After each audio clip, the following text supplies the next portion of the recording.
Assalamualaikum warahmatullahi wabarakatuh. Innal hamdalillah nahmaduhu wa nasta'inuhu wa nastaghfiruh wa na'udzu bihi min shururi anfusina wa min sayyiati a'malina. May yahdihillahu fala mudhillalah wa may yudlil fala hadiyalah. Asyhadu an la ilaha illallah wa asyhadu anna Muhammadan 'abduhu wa rasuluh. Allahumma salli ala Muhammad wa ala ali Muhammad, amma ba'd. Ayyuhal mu'minuna rahimakumullah, usikum wa iyaya nafsi bitaqwallah, faqad fazal muttaqun. Haitsu qala ta'ala ya ayyuhalladhina amanu taqullaha haqqa tuqatih wa la tamutunna illa wa antum muslimun. Ya ayyuhalladzina amanu taqullaha wa qulu qawlan sadida yuslih lakum a'malakum wa yaghfir lakum dhunubakum wa may yuti'illaha wa rasulahu faqad faza fawzan 'azima. Muslimin muslimat, salihin salihat, muhsinin muhsinat yang dimuliakan Allah Subhanahu wa taala. Alhamdulillah, puji dan syukur kita panjatkan kehadirat Allah Subhanahu wa taala atas limpahan nikmat dan karunia-Nya. Pada sore hari ini kita dipertemukan oleh Allah di taman surga di dunia, dan masih di bulan yang diberkahi oleh Allah Subhanahu wa taala. Kita juga masih akan mengambil pelajaran yang sebanyak-banyaknya sembari kita memanen di Syahrul Hasad ini. Kita belajar tentang bagaimana memanfaatkan momentum. Setelah kita kemarin pelajari tentang mimpinya Thalhah radhiyallahu anhu, ternyata satu momentum itu bisa menjadikan seseorang bisa mengejar keutamaan saudaranya yang meskipun saudaranya memiliki keutamaan begitu rupa, rajin ibadahnya, kemudian bahkan dia berjihad hingga syahid di jalan Allah, masih bisa dikejar dengan memanfaatkan momentum Ramadan. Pelajaran yang bisa kita ambil adalah bahwa momentum itu ketika digunakan bagi yang mengetahuinya akan bisa mendapatkan hasil, bahkan bisa menjadi pemenang di dalam perlombaan kebaikan. Dan bahwa perlombaan kebaikan itu adalah suatu keniscayaan. Mau tidak mau, sadar tidak sadar, kita ini memang sedang berlomba. Dan perlombaan itu juga sesuatu yang disahkan, bahkan diperintahkan oleh Allah dan Rasulnya. Fastabiqul khairati ainama takunu. Hendaklah kalian berlomba-lomba di dalam kebaikan dimanapun kalian berada. Di samping juga apa yang Allah firmankan ketika menyebutkan tentang keutamaan jannah, Allah berfirman, wa fi dzalika falyatanafasil mutanafisun. Maka pada yang demikian itu hendaklah orang-orang saling berlomba. Begitupun dengan apa yang Allah firmankan, wasari'u ila maghfiratin, dan hendaklah kalian bercepat-cepat di dalam rangka untuk mendapatkan maghfirah dari Allah Subhanahu wa taala. Dan pada kisah Thalhah bin Ubaidillah dengan mimpinya, di mana satu orang lebih dulu dimasukkan ke dalam jannah oleh Allah, itu menunjukkan juga ternyata itu sesuatu yang memang hasil dari atau buah dari kesungguhan, karena keduanya ternyata juga sedang berlomba satu sama lain, sama-sama bareng masuk Islamnya, dan kemudian hasilnya juga berbeda, sampai Nabi katakan antara keduanya antara jarak langit dan bumi.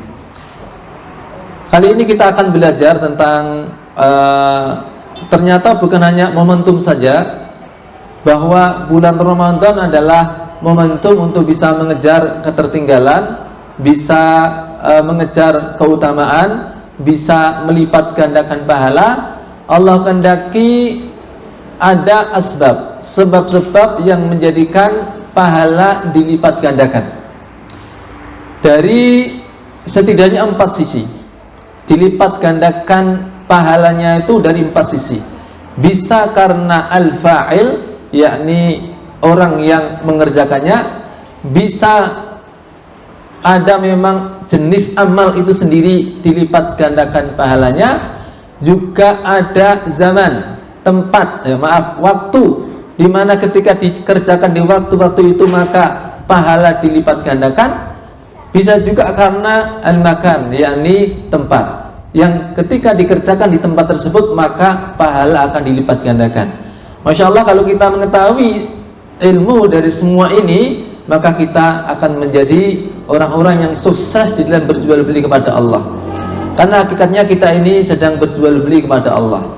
Innallaha ashtara minal mu'minina anfusahum wa amwalahum bi anna lahumul jannah. Sesungguhnya Allah membeli dari orang-orang beriman itu jiwanya dan hartanya diganti dengan jannah. Kita ini sedang berjual beli kepada Allah. Ketika seseorang yang mungkin di antara antum ada yang jadi pebisnis, pedagang, dia akan menjadi pedagang yang sukses ketika dia tahu apa saja, barang apa saja yang bisa repeat ordernya cepat, ya. Serapan pasar mana yang memang itu menjanjikan, kemudian juga di momen apa sesuatu itu, termasuk kepada siapa dia akan menjual yang bisa memberikan margin keuntungan yang lebih besar. Ini semua ketika dimengerti maka dia akan menjadi pedagang yang sukses. Kita ini sedang berjual beli kepada Allah, maka kita juga harus ngerti barang dagangan kita. Kita harus tahu juga momentum. Kita juga harus menjualnya kepada yang memang memberikan margin keuntungan yang paling besar. Dan begitulah kita akan kaji. Jadi ada beberapa sebab yang menjadikan amal itu atau bisa menjadikan pahala dilipat gandakan, ya. Ada beberapa sebab yang menjadikan pahala dilipat gandakan. Harusnya kita antusias, sebagaimana dulu ketika para sahabat memang antusias untuk mendapatkan keutamaan-keutamaan, ya. Para sahabat ketika bertanya pada Rasulullah dengan kalimat-kalimat yang menunjukkan antusiasnya untuk melakukan suatu amal-amal yang memiliki fadilah. Kadang sahabat bertanya, ya Rasulullah, ayul a'mal ahabbu ilallah, amal apa yang paling dicintai oleh Allah? Kadang dengan mengatakan, ya Rasulullah, ayul amal khair, manakah amal yang paling bagus? Ada pula yang mengatakan, ya Rasulullah, dullani ala amalin tudkhilunil jannah wa tub'iduni 'anil nar. Wahai Rasulullah, tunjukkan kepadaku amalan yang bisa memasukkanku ke dalam surga dan menjauhkan aku dari neraka. Begitulah antusias para sahabat. Maka 4 hal yang menjadi sebab pahala bisa dilipat gandakan ini semoga juga memberikan motivasi bagi kita semua untuk menyadari kita ini sedang berlomba di dalam kebaikan, dan kita berupaya juga bisa manfaatkan baik momen ataupun tempat dan peluang-peluang yang bisa dengannya pahala dilipat gandakan oleh Allah. Jadi saya katakan tadi ada 4 asbab di mana pahala dilipat gandakan oleh Allah dari 4 sisi. Pertama dari sisi min jihatil amil, dari sisi orang yang mengerjakannya. Ada mungkin jenis amal yang sama tetapi dengan amil yang berbeda, orang yang mengamalkan itu keadaannya berbeda, menjadikan peringkat dan seberapa kelipatan pahala itu menjadi berbeda satu sama lain. Dengan sebab apa?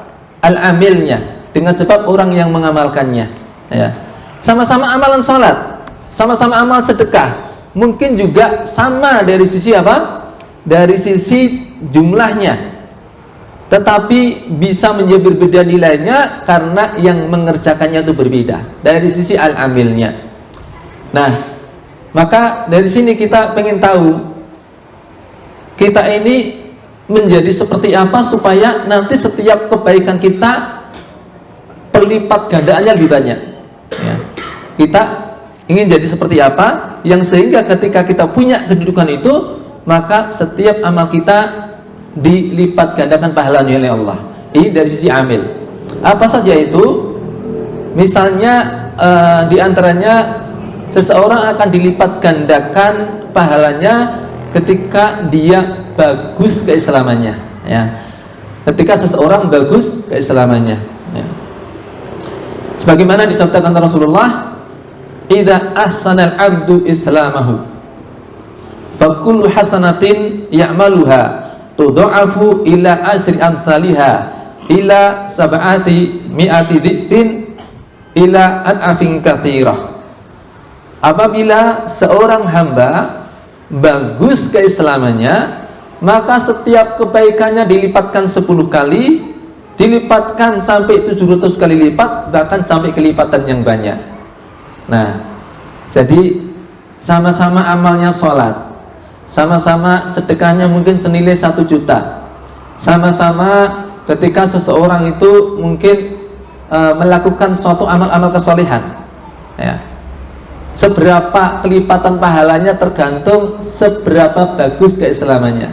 Jadi ada kalimat idza ahsanal 'abdu islamahu, apabila seorang hamba itu bagus keislamannya, ya. Jadi ada memang istilah Islamnya apik ora, maksudnya keislaman seseorang, pelaksanaan keislaman seseorang bagus atau tidak, itu memang ada kalimat itu, ya. Selagi seseorang bagus keislamannya, pengamalan Islamnya bagus, maka setiap amal-amalnya kualitasnya lebih baik, pahalanya dilipat gandakan juga lebih banyak.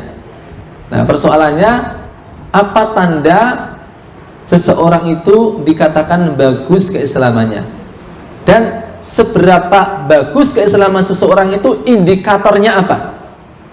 Nabi memberikan indikator keislaman seseorang bagus, maka semakin seseorang mendekat, ya, kepada indikator ini, maka semakin bagus keislamannya. Apa itu? Beliau bersabda, min husni islamil mar'i tarkuhu ma la ya'nih. Di antara tanda kebagusan Islam seseorang adalah dia meninggalkan apa-apa yang tidak berguna baginya. Sebanyak seseorang meninggalkan sesuatu yang tidak bermanfaat, lalu dia memilih amal-amal, perbuatan, tindakan yang bermanfaat, maka sebagus itu tingkatan keislaman seseorang, ya. Maksudnya apa? Sesuatu yang tidak berguna, sesuatu yang tidak berguna dari apa? Ucapan, sesuatu yang tidak berguna dari mungkin ngeliat-ngeliat, ya, baca-baca. Sekarang baca atau apa? Scroll Facebook, ya. Termasuk juga mungkin juga langkah kaki dia kemana, ya, bagaimana dia menggunakan waktunya.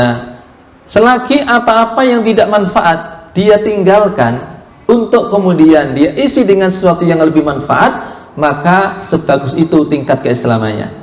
Nah, maka ketika seseorang itu bagus tingkat keislamannya, ya, dia meninggalkan apa-apa yang tidak berguna, setiap amalnya kualitasnya beda dengan orang yang memang sembarang orang melakukan hal yang sembarangan, ya. Apa-apa dikerjakan, tidak guna dikerjakan, dia sibuk dengan perkara yang tidak berguna, ya, itu apa ini sembarangan orang lah, gitu ya.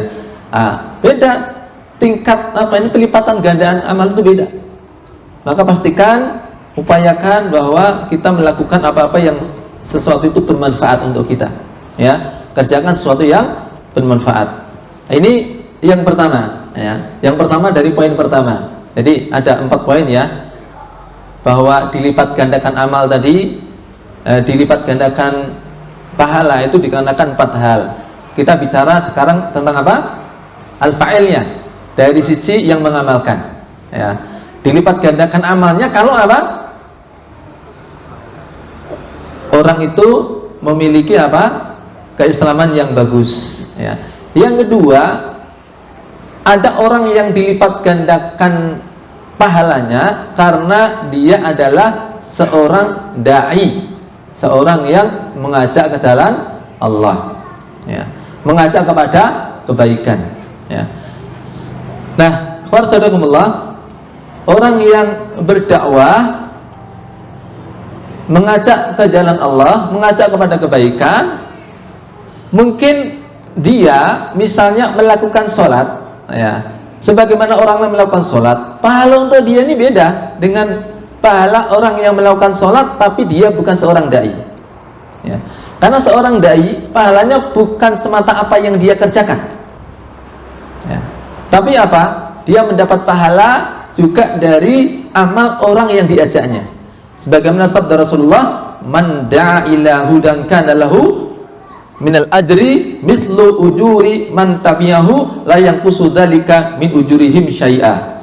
Barang siapa yang mengajak kepada hidayah, kepada petunjuk, maka pahala untuknya semisal pahala dari semua orang yang mengikuti petunjuknya, mengikuti ajakannya. La yanqusu dzalika min ujurihim syai'an, tanpa mengurangi pahala orang yang diajak. Jadi seseorang yang termasuk di sini mengajarkan kebaikan, ya, mengajarkan kebaikan, orang yang mengajarkan Al-Qur'an, ya. Ada sama-sama baca Al-Qur'an. Sama-sama baca Al-Qur'an, tapi pahala orang yang dia di samping baca Al-Qur'an dia juga mengajarkan Al-Qur'an berbeda dengan orang yang sekedar baca Al-Qur'an saja, dia tidak mengajarkan Al-Qur'an. Ya. Kenapa? Orang yang dia didik, dia ajari membaca Al-Qur'an, ketika dia baca Al-Qur'an maka pahalanya juga teruntuk orang yang membaca Al-Qur'an. Ya. Makanya dari sini warahmatullahi kita dapati orang-orang yang punya peran besar, kemanfaatannya untuk umat, mereka punya pahala paling besar kelipatannya juga. Para sahabat radhiyallahu anhum, mereka itu kelipatan pahalanya besar dikarenakan apa? Ilmunya kita ambil, ya. Petunjuk-petunjuk mereka, bagaimana mereka beramal itu juga kita pakai. Dalam hal sholat misalnya, kita tidak bisa sholat kecuali dengan mengikuti petunjuk mereka.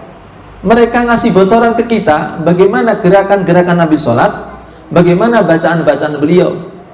Karena untuk sholat kita butuh itu. Shallu kama ra'aitumuni usolli. Sholatlah kalian sebagaimana kalian melihat aku sholat. Sementara kita tidak bisa melihat langsung gerakan Nabi ketika sholat, kita tidak bisa mendengar langsung bacaan Nabi ketika sholat. Yang punya adalah para sahabat, ya. Maka pada saat para sahabat itu dia beramal, maka amal mereka ini bukan sekedar apa yang mereka amalkan pahalanya, tapi juga yang mengambil ilmu dari mereka, ya. Mereka mendapatkan pahala sholat, ya. Semua orang yang mengerjakan sholat, jika memang ilmu tersebut didapatkan dari mereka, ya. Ini kenapa Nabi sampai mengingatkan jangan sampai mencela seorang sahabat pun, ya. La tasubbu ahadan min ashabi fawalladhi nafsu Muhammadin bin yadihi law anfaqa ahadukum mithla uhudin dhahaba ma balagha mudda hadim wala nasifah. Jangan cela seorang pun di antara sahabat demi yang jiwa Muhammad ada di tangannya. Sekiranya salah seorang di antara kalian berinfak dengan segunung Uhud emas. Yang sudah pernah ke Uhud bisa bayangin, ya.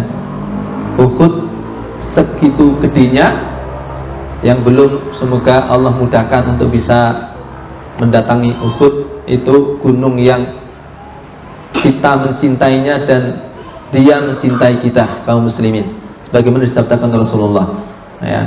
Tapi tentu tujuan utamanya bukan ke Uhud saja, untuk bagaimana kok bisa Baitullah, bisa ziarah ke Mekah, bisa ziarah ke Madinah, nanti mampirnya di Uhud, ya.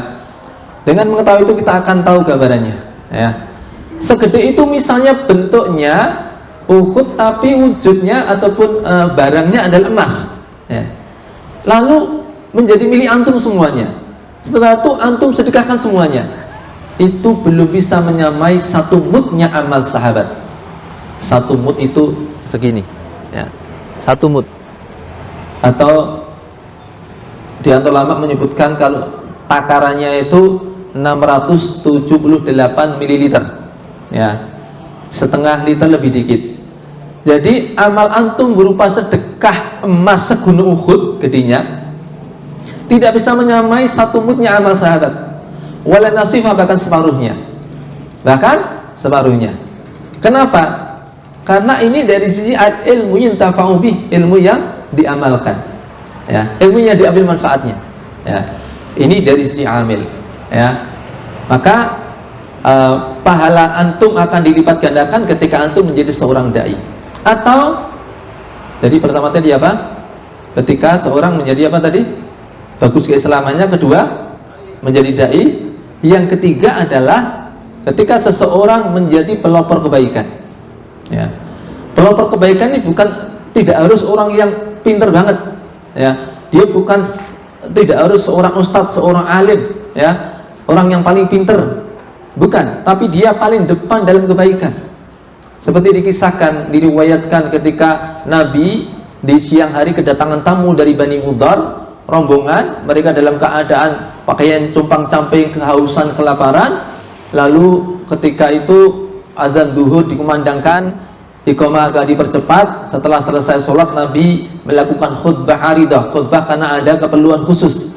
Beliau memberikan motivasi kepada para sahabat, tapi dengan bahasa yang sangat halus, tidak ingin menyinggung atau membuat minder kecil hatinya para sahabat yang dari Bani Mudhar tadi, supaya mereka tidak tersinggung. Beliau menggunakan kode-kode yang memang kodenya agak jauh, ya, karena khawatir mereka tersinggung.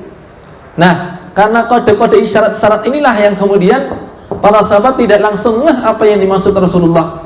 Hingga ketika beliau membaca ayat, ya ayyuhalladzina amanu taqullaha wal tanzur nafsum ma qaddamat lighad wattaqullaha innallaha khabirum bima ta'malun. Seorang sahabat Ansar paham dengan kode Rasulullah ini. Maka dia pulang, izin pada Rasulullah, balik dalam keadaan membawa harta sebanyak yang bisa dia bawa, yang dia cengkram dengan kedua tangannya. Sesekali dia berhenti untuk membetulkan cengkramannya. Ini gambaran saking banyaknya yang dia bawa dan yang dia mau bawa. Sebisa yang dia bawa, dia bawa. Lalu dia dapat kepada Rasulullah. Begitu ada sahabat Ansar yang bersedekah ini, menginspirasi semua sahabat untuk berinfak. Utamanya sahabat Ansar, karena ketika itu masa-masa berdatangan para muhajirin, maka yang sudah kaya di situ ya orang-orang Ansar, yang punya kebun orang-orang Ansar. Ketika itu berbondong-bondong mereka bersedekah, hingga ada dua tumpukan bahan pakaian, tumpukan pakaian dan tumpukan bahan makanan. Hingga ketika itu Nabi tersenyum dan mengatakan, memberikan apresiasi kepada orang pertama tadi, pelopor kebaikan tadi. Beliau mengatakan, man sanna fil islami sunnatan hasanah falahu ajruha wa ajrul ladzi man amila biha ba'dahu. Barang siapa yang mempelopori satu kebaikan di dalam Islam, maka baginya pahala dia dan pahala orang-orang yang mengikuti jejaknya. Ya, ini orang yang ketiga, ya, di antara orang yang pahalanya dilipat gandakan oleh Allah. Ya.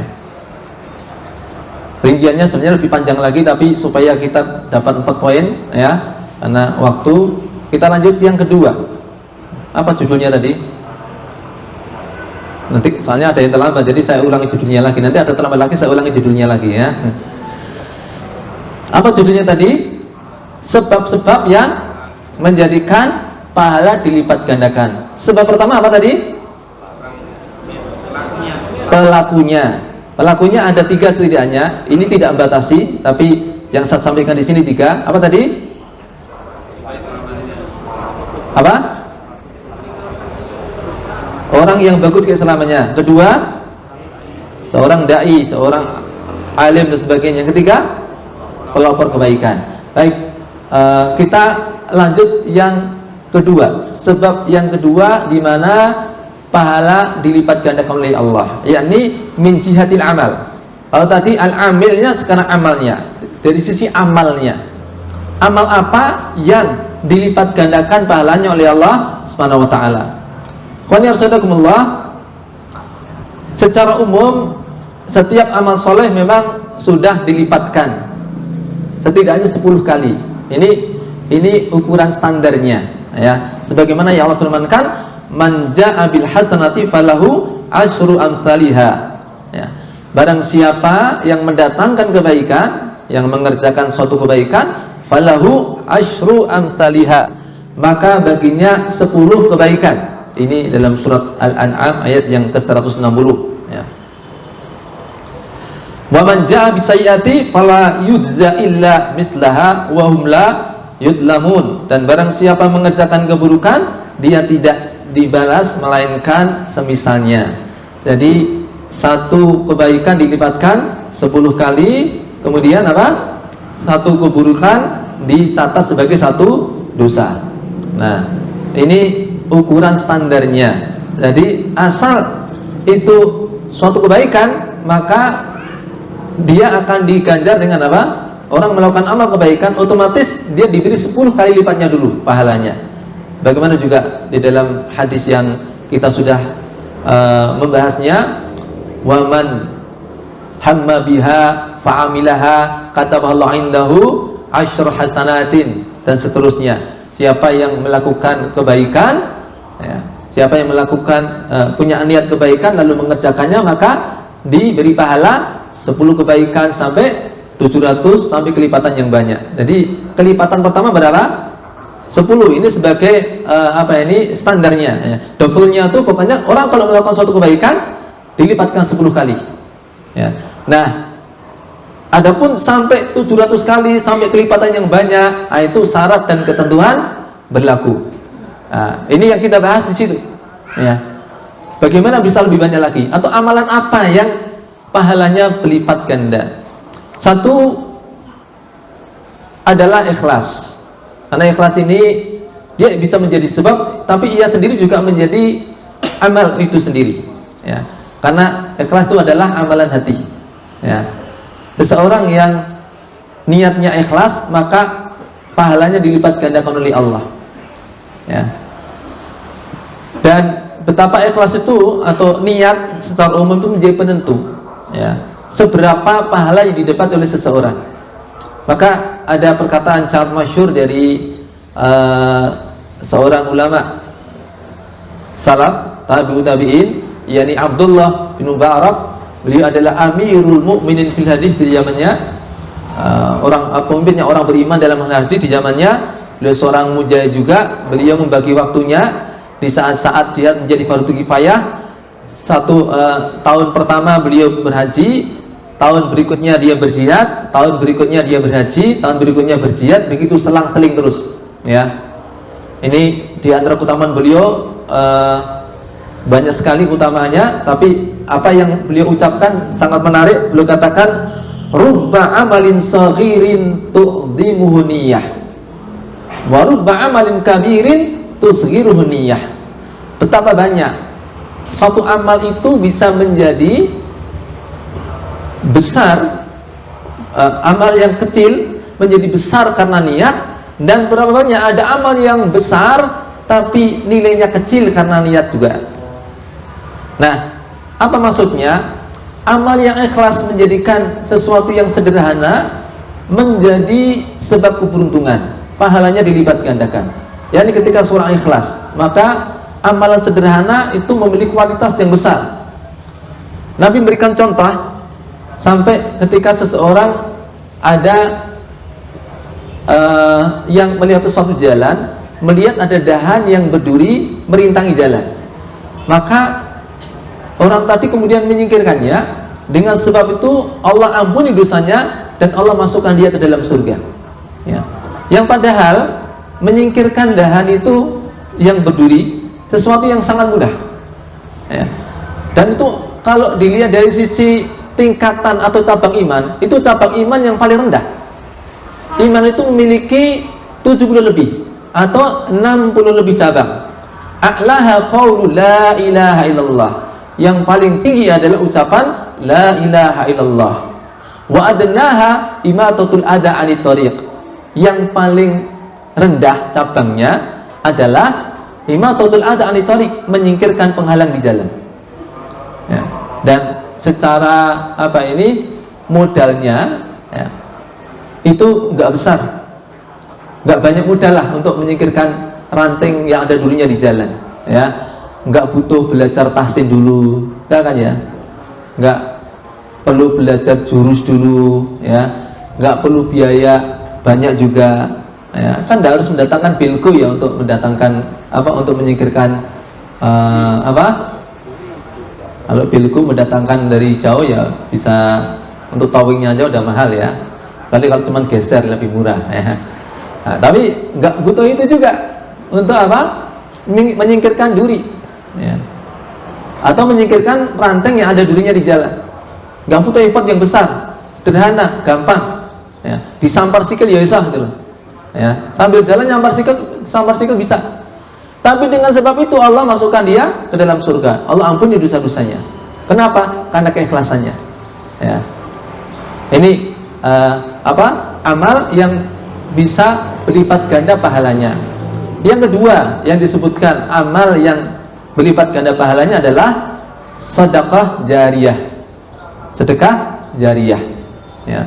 Idza matal insan inqata'a amaluhu. Apabila anak Adam mati, maka putuslah amalnya. Dia tidak lagi bisa beramal. Jadi orang kalau sudah mati tidak bisa beramal ya. Nggak bisa beramal, amal baik atau amal buruk. Tidak bisa beramal, tidak bisa ganggu, tidak bisa bantu juga ya. Maksudnya apa? Nggak bisa ganggu. Jadi nggak ada istilahnya orang mati kok kemudian arwahnya gentayangan atau genteyongan gitu ya. Arwahnya penasaran lalu ganggu orang yang masih hidup, apalagi balas dendam ya. Kayak di sinetron itu, mati dibunuh secara keji, lalu arwahnya gentayangan mencari siapa pembunuhnya. Balik tadi yang bis mateni, balik dipateni ya. Dosa apa kuwi ya. Wong mati mateni wong dosa ora ya. Enggak ada hukumnya karena enggak ada kasusnya ya. Kecuali di sinetron ya, tanya sama ustadz sinetron ya. Karena apa? Ingkota amalu, sudah putus amalnya, enggak bisa lagi beramal ya. Enggak bisa bantu juga. Maka jangan minta kepada orang yang sudah mati ya. Jaluk pinter harus sing mati, jaluk sugih harus sing mati. Apa kono jaluk karo wong sing mati, tiba-tiba tangane judul ke kuburan itu ya. Nyoh gitu ya. Jadi orang yang sudah mati itu ingqata amaluhu illa min salatin, kecuali 3. Artinya ini pun adalah orang sudah mati tapi dia masih apa? Dapat royalti gitu ya. Masih terus dapat, gajinya terus ngalir, pahalanya terus mengalir. Sebanyak apa? Sebanyak aliran manfaat tersebut berputar, maka dia terus mendapatkan pahalanya ya. Apa itu? 3. Pertama adalah al-ilmu yuntafa'u bih, ilmu yang bermanfaat ya, atau ilmu yang diambil manfaatnya. Maka betul-betul berkah ya karya-karya para ulama, termasuk buku yang kita pelajari, kita kaji dari kitab Riyadhus Shalihin misalnya. Masya Allah, sampai sekarang ya kita belajar ya, seakan kita menjadi murid dari Imam Nawawi dan memang kita murid beliau ya, seakan beliau masih mengajar di tengah-tengah kita dengan buku yang kita bacakan kepada antum semuanya. Itu seakan kita belajar mengambil manfaat dari beliau. Beliau masih ngajar hingga hari ini ya. Nah, belum karya-karya yang lain. Yang kedua apa? Shadaqatin jariyatin, sedekah jariyah. Jadi sedekah yang kemanfaatannya nanti bisa lebih langgeng, bisa terus menerus ya. Apalagi ini kita baru bangun masjid Ar-Roha ya. Nah, ini materi bisa masuk ini ya, sedekah jariyah. Kalau antum bersedekah untuk pembangunan masjid dan nantinya masjid itu digunakan oleh kaum muslimin, digunakan untuk sholat berjamaah, pahala sholat jamaah mereka juga untuk antum yang turut membangunnya. Ketika masjid digunakan untuk membaca tilawah Al-Quran di dalamnya, maka orang yang ikut membangunnya dengan tenaganya, dengan hartanya, dengan mungkin juga mohon maaf proposal yang dia bagikan, dia kemudian membuahkan hasil atau tidak, tapi hasilnya nanti tetap Allah yang tahu bagaimana hitungannya, maka semua itu pahalanya akan terus mengalir. Orangnya sudah tidak ada tapi masih dianggap dia sedang beramal ya. Jadi kadang-kadang saya bayangin begini ketika sholat ya, tapi mudah-mudahan kalau antum bayangin antum malah Jangan-jangan malah jadi ketakutan ya. Antum sholat di suatu masjid itu adalah wakaf orang yang sudah meninggal. Itu antum pernah ngerasain enggak? Seakan-akan orang yang masih wakaf tersebut masih ikut sholat. Ya. Jadi orang yang wakaf tersebut seakan masih mengerjakan sholat juga bersama kita. Sebanyak apa? Sebanyak jamaah yang hadir. Jadi nyawanya misalkan sekitar 100 dia. Jadi dia itu ada 100 nyawa ketika ikut sholat. Ya. Nyawa siapa? Nyawa orang yang mewakafkan masjid tadi, ya, baik tanahnya ataupun bangunannya. Ya. Ini diantara amal yang dengannya pahalanya dilipat gandakan oleh Allah. Lalu yang ketiga apa? Au waladin sholihin yad'ulah, anak soleh yang mendoakan.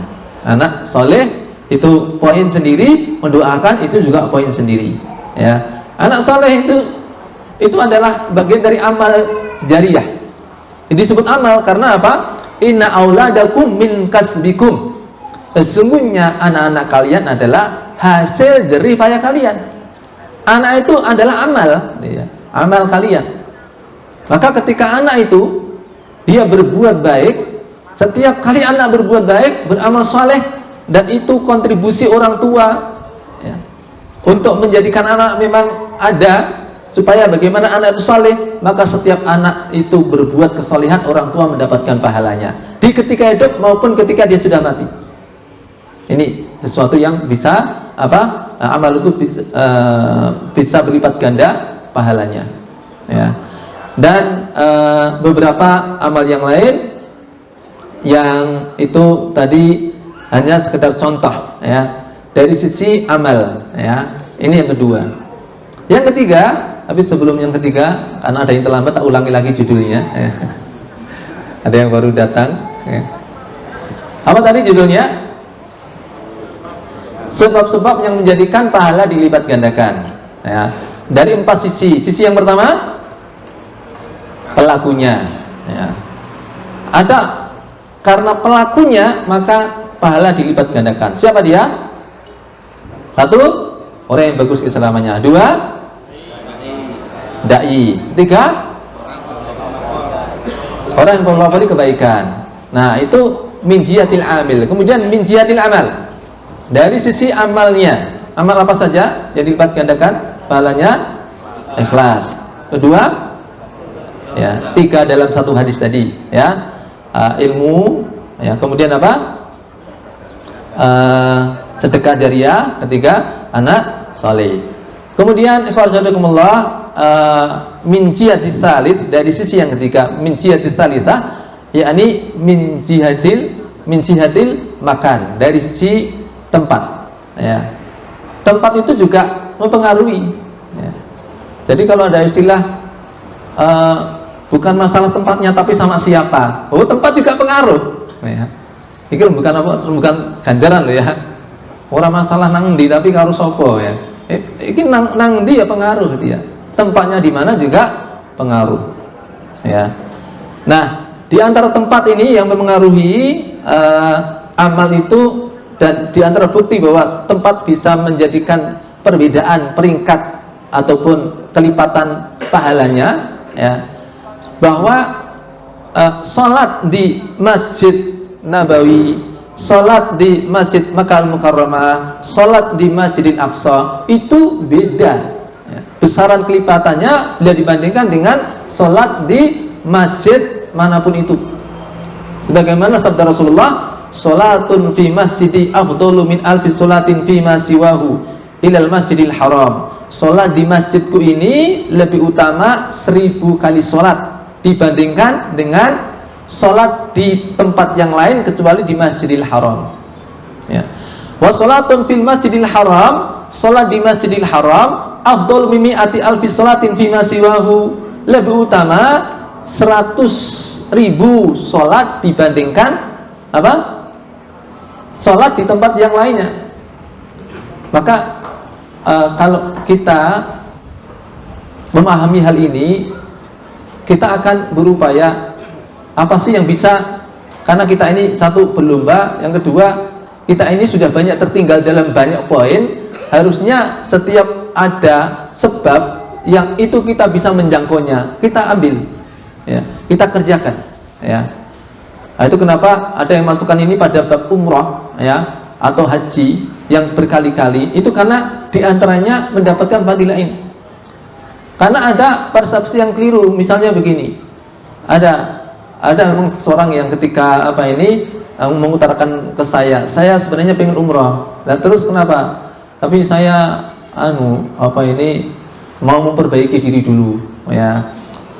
Sholat saya ke masjidnya baru 3 kali. Nanti kalau saya sudah 5 kali ke masjid, saya akan insya Allah akan umrah, gitu ya. Nah, ini kan sebenarnya alurnya kebalik, gitu ya. Justru ketika seorang menyadari dia tidak ke masjid berapa kali ya Pak? Dua kali sehari, ya. Dikalikan berapa hari dia sudah usia balik, ya. Artinya itu yang keutamaan yang tertinggal olehnya, ya. Nah, gimana caranya bisa ngejar ini? Kan justru ketika dia apalagi dia punya peluang, punya kesempatan, ada duit, ya, harusnya kan melakukan percepatan, ya. Bagaimana dia sholat di tempat yang dengannya dia mendapatkan perkalian itu, ya. Nah, sholat di Masjid Nabawi itu lebih utama 1000 kali sholat dibandingkan dengan sholat di tempat yang lain. Sekali, taruhlah dia sholat duhur asar, dia bolong, tidak ke masjid, maka sekali sholat duhurnya bisa menutup setidaknya keutamaannya, bukan masalah menutupnya, tapi keutamaannya seperti 1000 sholat duhur dibandingkan tempat yang dia biasa mengerjakan sholat. Di masjid dia biasa mengerjakan sholat, di waktu asar juga begitu, apalagi ketika di Masjidil Haram 100.000 kali sholat, ya. Ya, kita memang harus tahu dagangan yang serapan pasarnya itu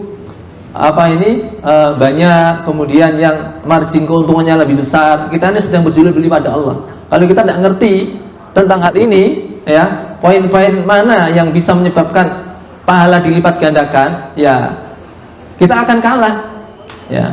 Bukan masalah kalah rapopo, ini masalah sesuatu yang kita diperintahkan untuk berlomba, ya. Wasari ila maghfirah, ya. Kemudian juga ulaika yusarina fil khairat fastabiqul khairat aina ma takunu, ya. Wa fidzalika falyatanafasul mutanafisun. Ini kita diperintahkan berlomba. Nah, perlombaannya tentu dengan melihat peluang-peluang tadi, ya. Ini tempat, ya, bahwa tempat itu juga mempengaruhi di mana kita melakukan suatu amal ternyata bisa menjadikan pahala dilipat gandakan, ya. Yang keempat sekarang, nggak ada yang justru terlambat tadi, ya, jadi nggak usah saya ulangi judulnya, nah. Tapi jangan lupa, ya. Udah langsung keempat. Tadi min jihatil fa'il, yang kedua min jihatil amal, kemudian ketiga min jihatil makan, yang keempat adalah min jihatil zaman, dari sisi waktu, ya. Waktu itu juga pengaruh. Ada waktu-waktu tertentu yang ketika seseorang mengamalkan amal di dalamnya, nilainya berlipat dibandingkan ketika dia melakukan di waktu-waktu yang lain, ya. Di antaranya secara umum adalah waktu bulan Ramadan, ya, bulan Ramadan. Kemudian mobil khusus amal yang dikerjakan di waktu Ramadan, ada amal saum, man shoma ramadhana imanan wa ihtisaban ghufira lahu ma taqaddama min dambi, ya.